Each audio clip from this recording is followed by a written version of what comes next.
أعوذ بالله من الشيطان الرجيم. بسم الله الرحمن الرحيم. الحمد لله الذي أنزل على عبده الكتاب ولم يجعل له عوجا قيما لينذر بأسا شديدا من لدنه ويبشر المؤمنين الذين يعملون الصالحات أن لهم أجرا حسنا ماكثين فيه أبدا فلينذر الذين قالوا اتخذ الله ولدا ما لهم به من علم ولا لآبائهم كبرت كلمة تخرج من أفواههم إن يقولون إلا كذبا ولعلك باخع نفسك على آثارهم إن لم يؤمنوا بهذا الحديث أسفا صدق الله العظيم. تمام تعریفیں اللہ کے لیے ہیں جس نے اپنے بندے پر کتاب اتاری اور اس کے اندر کسی طرح کی خامی نہیں رکھی. یہ سیدھی کتاب ہے، اس لیے اتاری تاکہ ڈرائے اس کی جانب سے ایک سخت عذاب سے اور خوشخبری دے ان ایمان والوں کو جو اچھے کام کرتے ہیں کہ ان کے لیے بہترین بدلہ ہے جس کے اندر وہ ہمیشہ رہیں گے، اور متنبہ کرے ان لوگوں کو جو کہتے ہیں کہ اللہ کا بیٹا ہے، نہ تو ان کے پاس اس کے بارے میں کوئی علمی دلیل ہے اور نہ ان کے باپ دادوں کے پاس. بہت سنگین بات ہے جو ان کے منہ سے نکلتی ہے. یقیناً وہ جھوٹ بات کہتے ہیں. اصل محمد صلی اللہ علیہ وسلم کہیں آپ اپنی ذات کو بھلا نہ دیں ان کے پیچھے، اگر وہ اس بات یعنی قرآن پر ایمان نہ لائے افسوس کرتے ہوئے. سورہ کہف مکی صورت ہے، اس سورہ میں نازل ہونے والی صورتوں میں سے ہے اور بہت زیادہ فضیلت والی صورت ہے. خاص طور سے آج کے اس دور میں جب ساری دنیا کے اندر لوگ حالات کے اندر مبتلا ہیں، آزمائش کے اندر مبتلا ہے، ایسے وقت میں یہ صورت اپنے اندر ایک اہم سبق رکھتی ہے، اہم نصیحت رکھتی ہے، بہت زیادہ اہم تعلیم رکھتی ہے.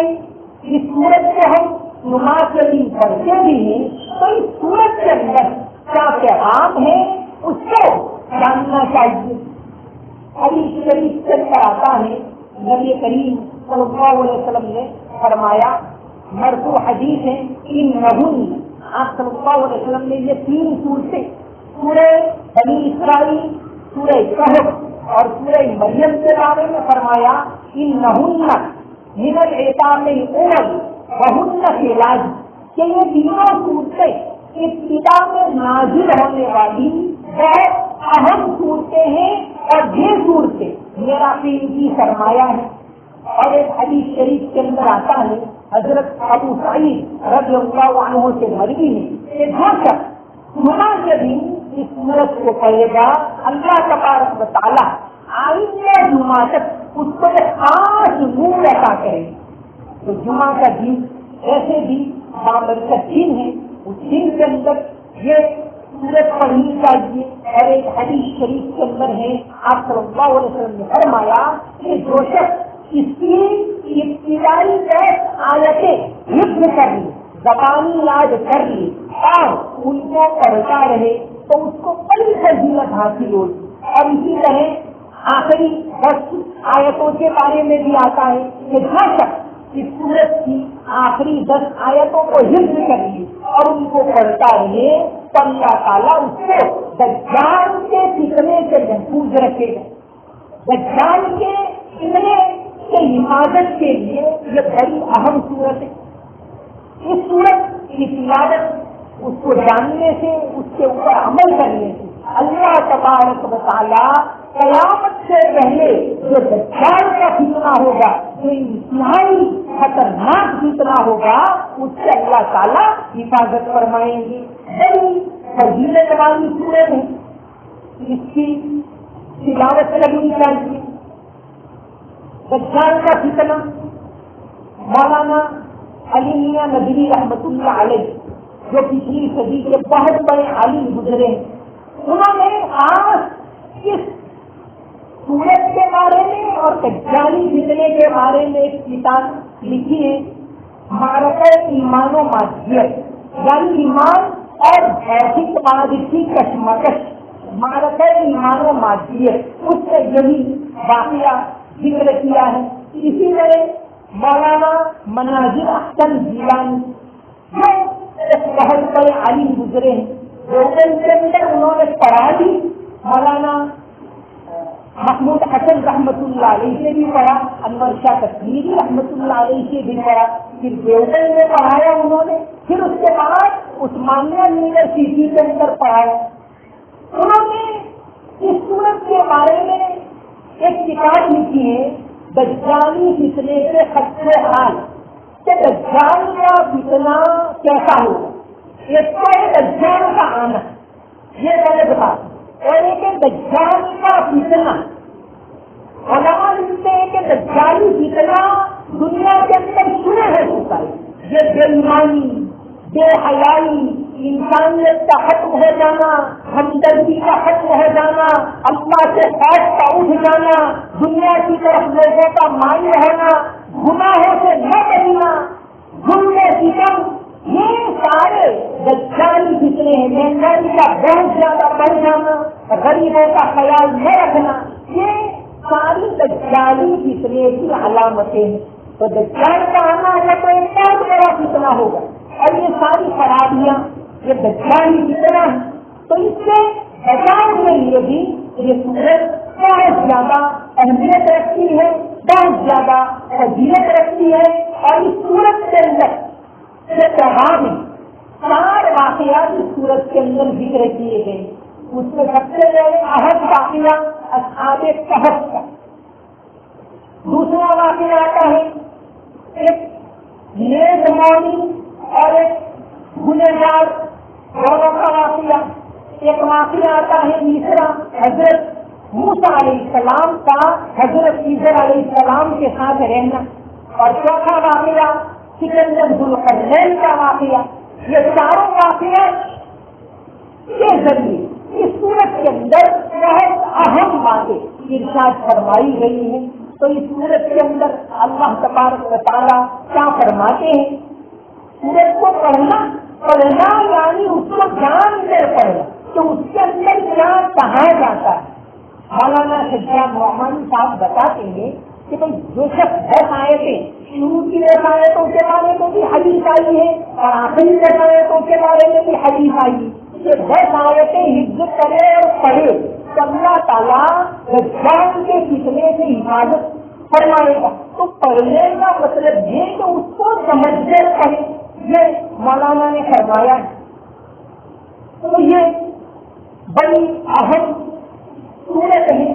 سورہ کہف شروع میں مکہ کے اندر نازل ہوئی. اس سورت کے نازل ہونے کا واقعہ جس کو شان نزول کہتے ہیں, کہ اس موقع پر یہ سورت نازل ہوئی. مکہ والوں نے جب آپ صلی اللہ علیہ وسلم کی دعوت بڑھتی گئی, لوگ ایمان میں داخل ہوتے گئے, اور رفتہ رفتہ آپ کی دعوت طاقت پکڑتی گئی, تو مکہ والے چند شریف لوگوں نے اپنے 2 آدمی مدینہ میں بھیجے یہود کے پاس, کہ یہ نبی ہونے کا دعویٰ کرتے ہیں, یہ سچے ہیں یا نہیں, ہمیں کس طرح اس کو پرکھنا چاہیے. تو یہود نے کہا کہ ان کو 3 سوال پوچھو, اگر ان سوالوں کے وہ صحیح جواب دے تو سمجھ لو کہ یہ سچے نبی ہیں. 3 سوال میں پہلا سوال, غار میں پناہ لینے والے 7 لوگ کون تھے, ان کا واقعہ کیا ہے, جن کو مصاب کہف کہتے ہیں. دوسرا سوال تھا کہ سکندر ذوالقرنین کا کیا واقعہ ہے, اور تیسرا سوال انہوں نے پوچھا کہ روح کیا ہے. روح کے بارے میں یہ ابن جریر طبری رحمۃ اللہ علیہ نے یہ تینوں سوال حضرت ابن عباس رضی اللہ عنہ کے حوالے سے اپنی تفسیر میں لکھی. تو جب یہ سوال پوچھے وہ واضح مکہ آئے اور آپ صلی اللہ علیہ وسلم کے پاس سے سارا وقت گیا اور یہ تینوں سوال پوچھے, اس وقت یہ سورت نازل ہوئی. 7 آدمی کا واقعہ اس کے اندر ہے جنہوں نے اپنے ایمان کو بچانے کے لیے, اپنے اعمال کو بچانے کے لیے اس وقت کی جو خطرناک دجالی طاقت تھی, شیطانی طاقت تھی, بادشاہی طاقت تھی, اس کا مقابلہ کیا, اس کی بات نہیں مانی اور شہر چھوڑ کر چلے گئے. پورا واقعہ آگے آ رہا ہے, ہجرت کر کے وہ چلے گئے. یہ ان کا واقعہ ہے جو بہت تفصیل سے آگے آ رہا ہے اور ہمارے یہاں نہیں, عیسائیوں کے اندر بھی یہ واقعہ مشہور ہے. ایڈورڈ گیٹن کر کے بہت بڑے تاریخ دان ہیں, انہوں نے یورپ کی لمبی چوڑی تاریخ لکھی ہے, decline and fall of the Roman empire. اس کے اندر انہوں نے یہ واقعہ تفصیل سے لکھا ہے. 7 سلیپر, 7 سونے والے کے نام سے واقعہ لکھا ہے کہ جب نکالے گئے اس وقت کو وہاں بادشاہت ایک الگ بادشاہ کی تھی اور اٹھ کر آئے تو اور ایمان والا بادشاہ تھا. یہ واقعہ انہوں نے لکھا ہے.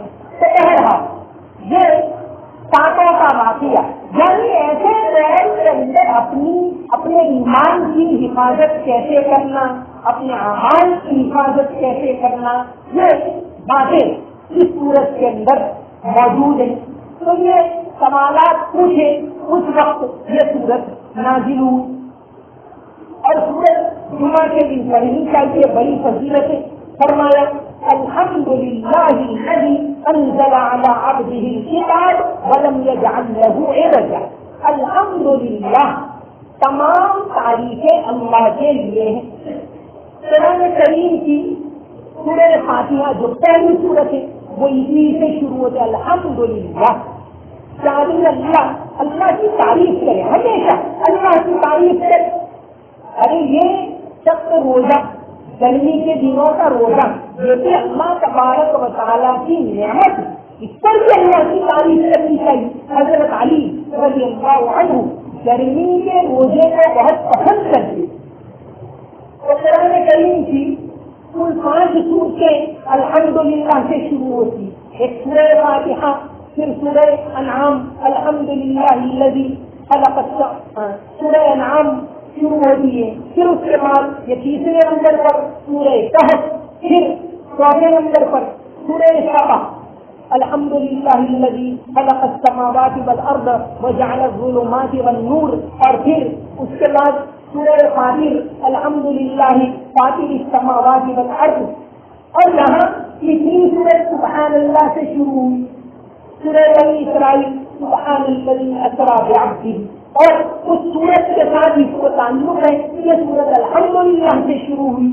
الحمدللہ الذی, تمام تعریفیں اس اللہ کے لیے ہیں, انزل علی عبدہ الکتاب, جس نے اپنے بندے پر کتاب نازل.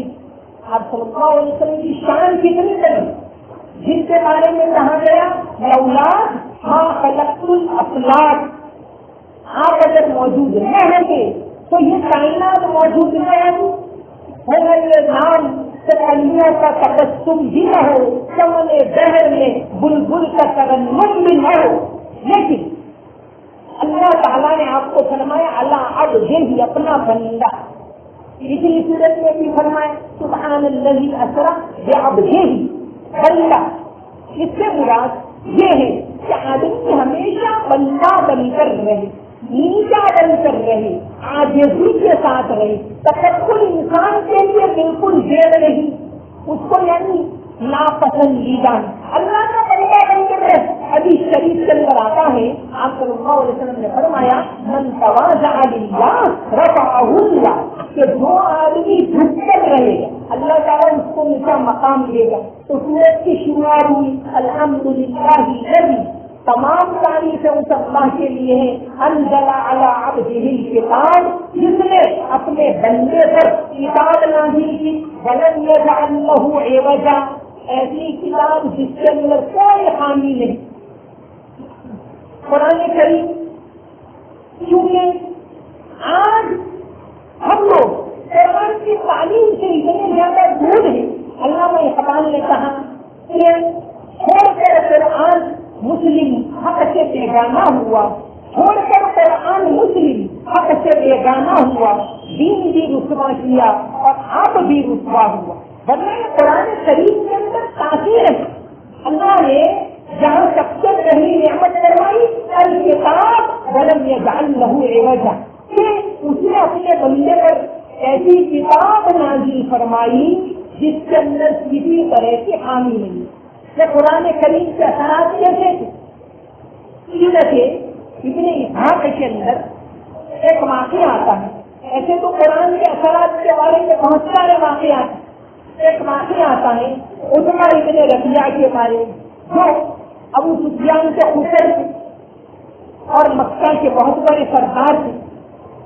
جب آپ صلی اللہ علیہ وسلم کی دعوت عام ہونے لگی تو لوگ جمع ہوئے، مشورہ کیا، عتبہ نے کہا کہ بھائی اس کا حل لاؤ، یہ کیا روز روز کا یہ جھمیلا، کون جائے گا ان کو سمجھانے کے لیے؟ وہ بیٹھے ہوئے، کوئی تیار نہیں ہوا۔ عتبہ نے کہا آج تو میں جاتا ہوں اور اس کا کوئی فائنل فیصلہ کر کے آتا ہوں۔ خود عتبہ چلے، آپ صلی اللہ علیہ وسلم کے پاس سب بیٹھے رہے، وہ پہنچے آپ صلی اللہ علیہ وسلم کے پاس اور کہا کہ محمد بھتیجے صلی اللہ علیہ وسلم، آپ کیا چاہتے ہیں؟ آپ نے یہ دعوت چلا رکھی ہے، یہ بتوں کو غلط کہتے ہیں، آپ کا مقصد کیا ہے بتاؤ؟ اگر آپ کا مقصد مال ہے تو آپ کو کتنا مال چاہیے آپ بولو، کیا چاہو کہ حاضر کر دیں گے۔ اچھا اگر آپ کا مقصد ایسا ہے، آپ کہیں تو ہم آپ کو قریش کا سردار بنا دیں، میں اعلان کر دیتا ہوں، ڈکلیئر کر دیتا ہوں، ہٹ جاتے۔ آپ چاہتے کہیں؟ آپ اگر چاہتے ہیں کس سے شادی کرنا چاہتے ہم آپ کی شادی کروا دیں، اور اگر آپ صلی اللہ علیہ وسلم سنتے رہے بالکل خاموش، دعوت کا طریقہ یہی ہے، شادی ایک دم آستینے نہ چڑھائے، الجھے نہیں، سنتے رہے آپ۔ کہاں کہ اچھا اگر ایسا نہیں ہے بلکہ آپ کو کوئی نفسیاتی بیماری ہے، کوئی نعوذ باللہ آپ کو کوئی مینٹل بیماری ہے تو آپ بتاؤ، آپ اس کا علاج کریں گے، لیکن آپ اللہ کے واسطے یہ بتوں کو برا بھلا کہنا چھوڑ دو۔ آپ صلی اللہ علیہ وسلم سنتے رہے، جب یہ خاموش ہوئے تو آپ نے فرمایا اپن فرا بتا یا اپن ولی اے ابو الولید عتبہ، تمہاری بات پوری ہوگی؟ کہا آپ صلی اللہ علیہ وسلم نے اعوذ باللہ من الشیطان الرجیم بسم اللہ الرحمن الرحیم آمین سجدہ، آمین سجدہ کی تلاوت شروع کر دی۔ آمین تنزیل من الرحمن الرحیم کتاب فصلت آیاتہ قرآنا عربیا لقوم یعلمون۔ وہ سنتا رہا، بڑا جانکار تھا، ادیب تھا، سنتا رہا، حیرت میں پڑ گیا، بالکل غور سے سنتا رہا۔ آپ صلی اللہ علیہ وسلم جب سجدے کی آیت کو پڑھے تو آپ نے سجدہ کیا، پھر کھڑے ہوئے بیٹھے، وہ خاموشی کے ساتھ چل دیا۔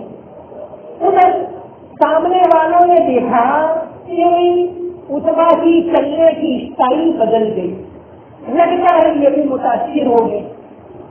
عتبہ پہنچے، پوچھا کیا بات ہے؟ کہاں دیکھو بھائیوں، یہ تو کلام خدائی کلام معلوم ہوتا ہے، ان کی باتیں خدائی معلوم ہوتی ہے، میں تو یہ کہتا ہوں کہ تم خاموش ہو جاؤ، ان کی مخالفت بھی نہ کرو اور ان کی تعلیم بھی نہ کرو۔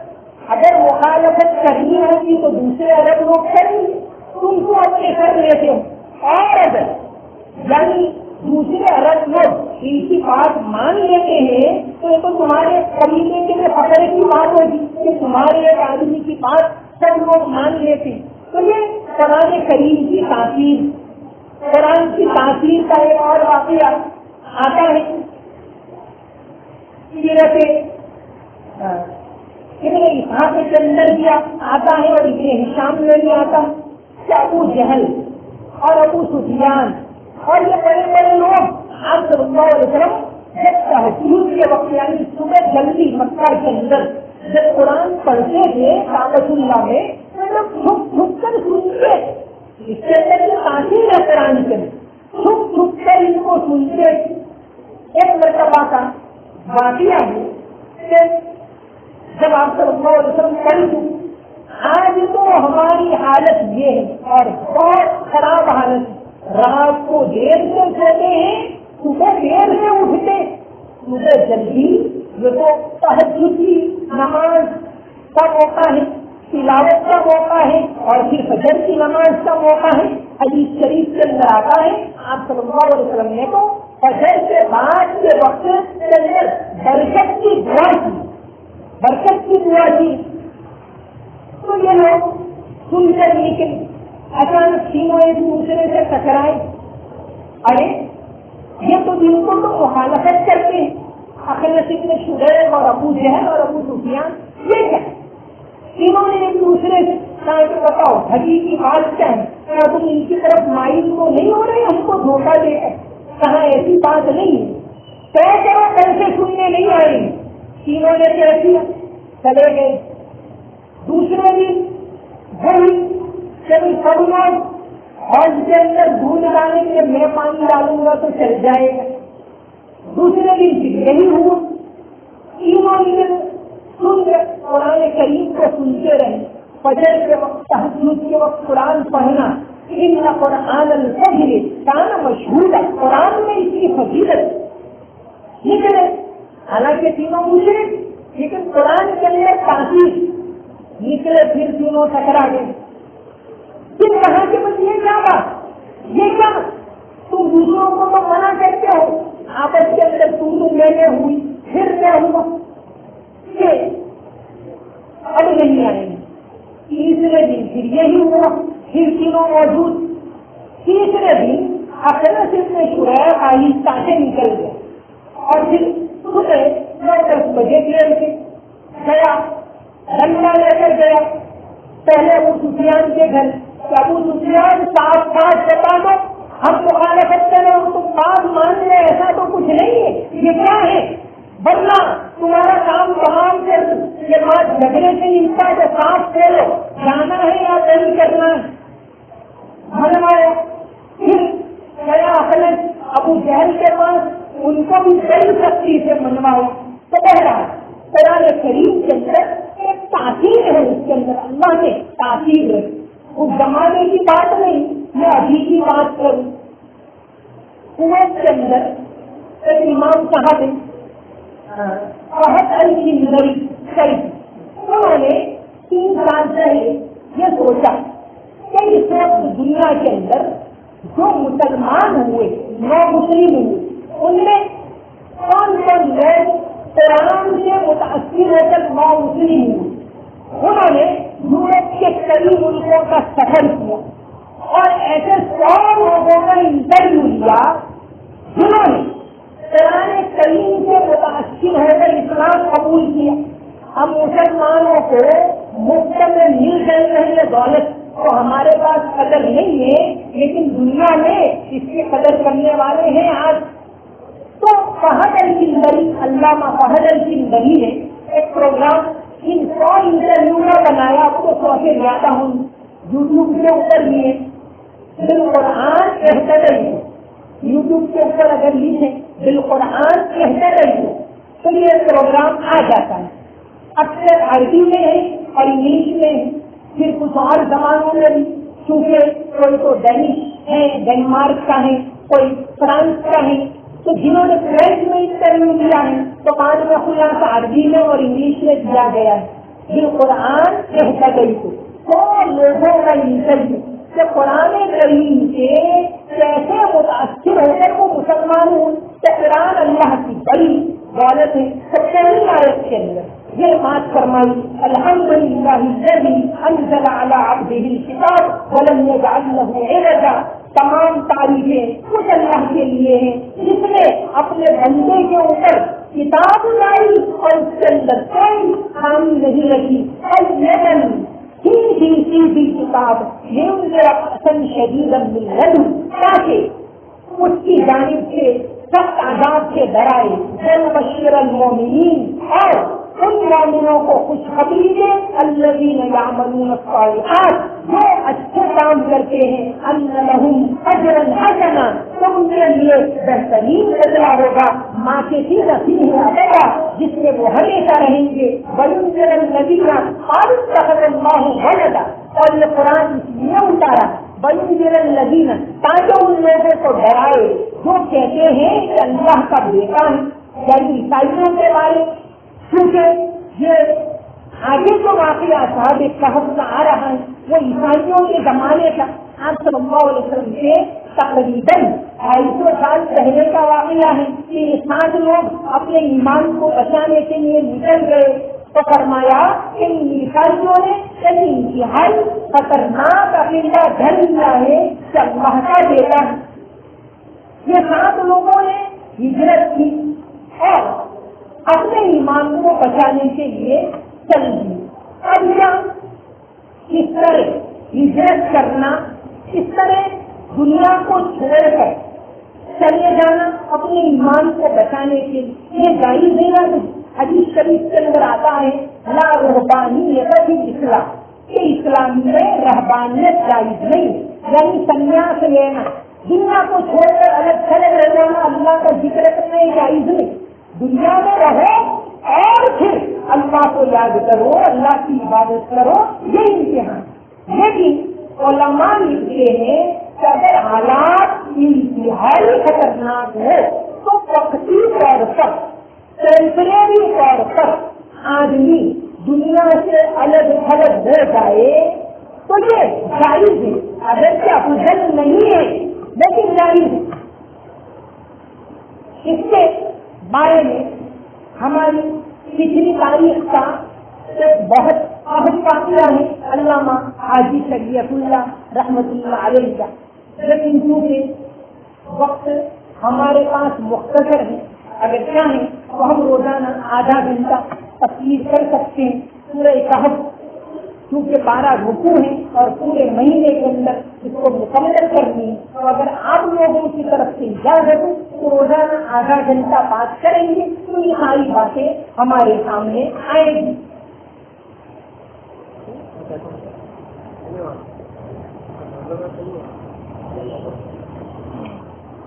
وما علينا إلا البلاغ المبين۔